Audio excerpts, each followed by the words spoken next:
4 بار ازدواج کردین. آه. چند تا فرزند دارین؟ بچه که نام خدا از زن اول 18 تا سر. ای نام خدا. دختر نشد، فقط بچه شد. بعد ما زن دوم به امید دختر گرفتم، بازم بچه شد. باز چند تا بچه شد؟ 16 تا. باز زن سوم گرفتم 14 تا شد. 18 16 14. با زن چهارم گرفتم 12 تا شد.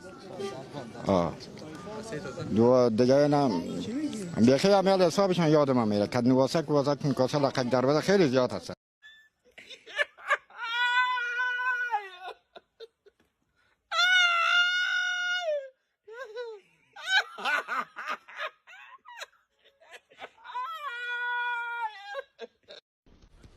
من زندگی را آورده همه آنها زندگی در جونک بزده